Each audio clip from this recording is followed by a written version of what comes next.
Hello and welcome to light of law. मेरे सारे उत्तर प्रदेश लेखपाल के साथियों, जैसे ही कल परीक्षा हुई है उसके बाद आप देख रहे होंगे बहुत सारी चीज़ें आ रही हैं और लगातार मेरे भी बहुत सारे साथी, हमारे बहुत सारे साथी जो हैं लेखपाल का एग्ज़ाम देने गए थे।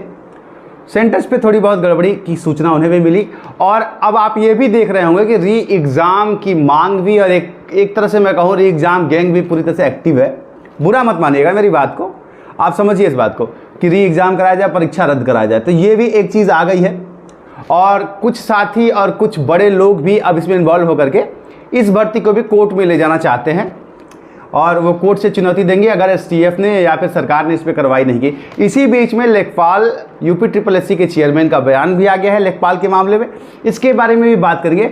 साथ ही कुछ अन्य चीज़ें जैसे कि आपका लेखपाल का कटअप क्या हो सकता है। आप में से बहुत सारे साथियों को शायद पता ना हो, लेकिन लेखपाल की नौकरी करके और छोड़ के फिर आप सबके बीच में हूँ तो ये एक आइडेंटिटी होता है। हालांकि ये बताना जरूरी नहीं, लेकिन कई बार आप लोग कहते हैं कि मतलब आप कैसे बता सकते हैं, तो ये एक बात है। तो ये इन सारे फैक्टर्स पे बात करेंगे वन बाय वन करके। सबसे पहली बात तो ये है कि री एग्ज़ाम, हर चीज़ में री एग्ज़ाम, यार किस परीक्षा में गड़बड़ी नहीं होती है और ये एसटीएफ किसने पकड़ा है। इन सबसे पहले आप सबसे निवेदन है, अगर आप चैनल पर नए हैं तो सब्सक्राइब करके बेल आइकन दबा दीजिए। इससे संबंधित आपको हर सूचना, जो भी लीगल या अनलीगल जो भी चीज़ें होंगी वो आपको इन्फॉर्मेशन मिल जाएगी बिल्कुल सटीक। और इसके साथ ही एक और चीज़ है कि बहुत सारे साथी कहते हैं सर लेखपाल में आप एग्ज़ाम को जो है आपने पेपर फाइल किया था, केस फाइल किया था। भाई देखो, हमने केस फाइल किया था सबको मान्यता देने के लिए, पर उसके पहले आप में से बहुत सारे साथियों ने अलग अलग कोर्ट्स में अलग अलग, कुछ लोगों ने कहीं केस फाइल कर लिया था। इवन इलाहाबाद में भी 3 केस फाइल कर दिए गए थे। जब तक हमारी सुनवाई का नंबर आया उसके पहले आप लोगों ने 3 याचिकाएं डिसमिस करा ली थी। तो जब कहीं डिसमिस करा लेते हैं ना, तो फिर उसके बाद से अगर एक सिमिलर मैटर डिसमिस हो जाता है ना, तो दूसरा बचता नहीं है, वो भी उसी ग्राउंड पर डिसमिस हो जाता है। तो उसमें हम क्या कर सकते थे। आप लोग अलग अलग तरीके से कार्य करते हैं बिना प्लानिंग के, इसलिए वो डिसमिस हो गया। उसमें हम कुछ नहीं कर सकते हैं, बाकी वो न्यायपालिका और जुडिशरी के हाथ में होता है। अब देखिए, एक महत्वपूर्ण चीज़ ये कह रहा हूँ, कल एग्ज़ाम हुआ, आप बिल्कुल सही कह रहे हैं कि अलग अलग जगहों पे नकल की बात भी पता चल रही है, 28 लोग पकड़े भी गए हैं। एक बात का जवाब दीजिए, पकड़ा किसने है? क्या किसी री एग्ज़ाम की मांग करने वाले ने पकड़ा है? क्या कोई प्राइवेट संगठन ने पकड़ा है? एसटीएफ ने पकड़ा है। एसटीएफ कौन है? सरकार की बॉडी है। आप एसटीएफ के अधिकारी का इंटरव्यू देखिए, उन्होंने साफ साफ कहा कि हमारे पास पूर्ण सूचना थी, पहले से ही सूचना थी, पूर्व सूचना थी और उसके आधार पे हमने कार्रवाई की है और सबको पकड़ लिया है। अब और अभी भी वो इन्वेस्टिगेशन को जारी रख रहे हैं, अभी भी वो इन्वेस्टिगेशन को जारी कर रहे हैं। तो इसमें री एग्ज़ाम की मांग या एग्ज़ाम रद्द करने की मांग क्या है भाई? एक तो एक भर्ती पे, अब देखिए आप में से कुछ साथियों को बुरा लग सकता है, लेकिन आप सोचिए ना कि अगर ऐसे ही हर कौन सा ऐसा एग्ज़ाम है या 10वीं 12वीं हर जगह, ये तो सिस्टम है। हालांकि ये गलत बात है, लेकिन हर जगह नकल होती है, संस्थाएं उनको पकड़ती हैं, रिस्ट्रिकेट करती हैं, बाहर करती हैं, हर जगह ये होता है।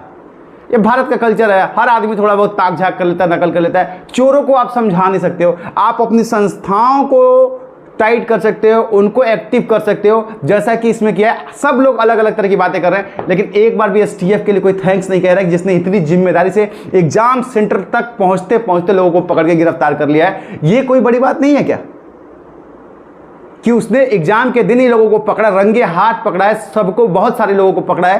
तो एसटीएफ ने क्या उम्दा काम किया है, ये भी तो एप्रिसिएबल है। या फिर आप संस्थाओं पे सवाल ही उठाते रहेंगे बस?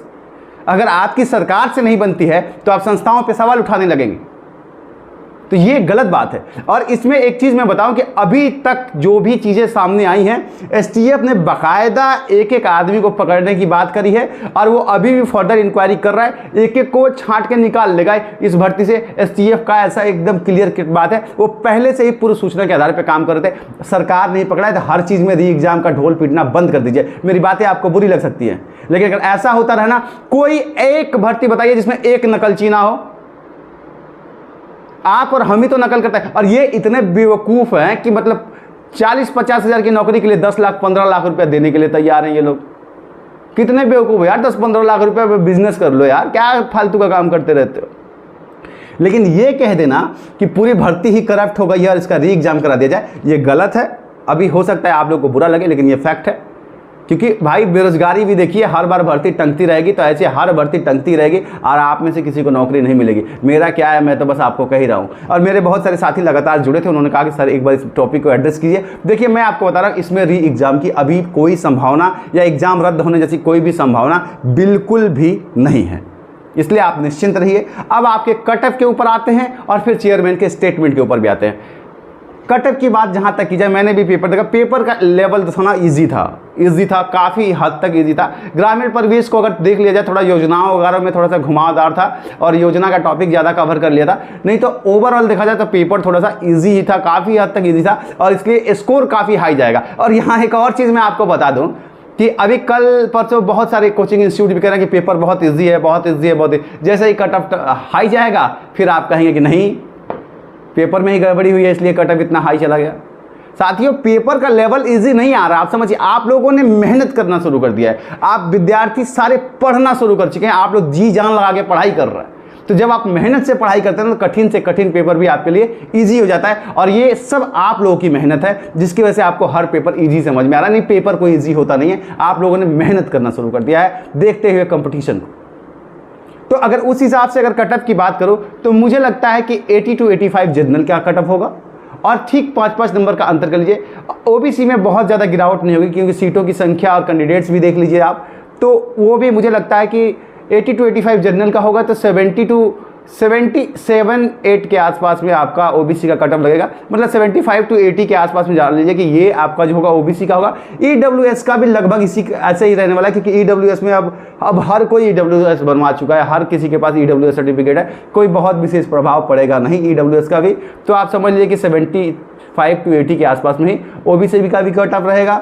और इससे ही संबंधित थोड़ा और नीचे चलिए, 5-5 नंबर कम कर लीजिए। एसटी का थोड़ा समझ लीजिए कि 65 के आसपास में, आपके 65 के आसपास में है, एसटी में तो आप सेलेक्ट हो जाएंगे। लड़कियों का कट ऑफ जो है वही मान के चलिए कि लगभग ओवरऑल मिला लिया जाए तो लड़कियों का कट ऑफ लगभग 80 के आसपास में तो रहेगा ही, क्योंकि लड़कियों ने भी काफ़ी मेहनत की है। और ये बात भी भूलना नहीं चाहिए कि यूपीएसआई भर्ती के फंसने की वजह से बहुत सारे यूपीएसआई के सिलेक्टेड बच्चे ने, बहुत सारे क्या ज़्यादातर बच्चे और बच्चियों ने भी इस एग्ज़ाम में पार्टिसिपेट किया है। और वो जो है, चलो सारे तो चोर नहीं है ना, 15 लाख वाला तो एग्ज़ाम देने गया नहीं होगा, जो पढ़ लिख के गए हैं वही गए होंगे, तो वो भी इस फैक्टर में घुसेंगे कि आपका कट ऑफ थोड़ा हाई उठाएंगे। और मुझे इस बात का डर है कि कहीं ऐसा ना हो कि लेखपाल का और यूपीएसआई का दोनों का रिजल्ट एक साथ दोनों को मिल जाए, फाइनल ज्वाइनिंग मिल जाए, तो आपको पता चलेगा कि इन 9,534 लोगों में से लगभग 5-6 हज़ार दरोगा ही थे जिन्होंने लेखपाल का एग्जाम दिया और वो पास हो गए, और 3,000 लोग ही अन्य लोगों को मौका मिला। यही चीज़ें मैं आपको समझा रहा था। खैर कोई बात नहीं,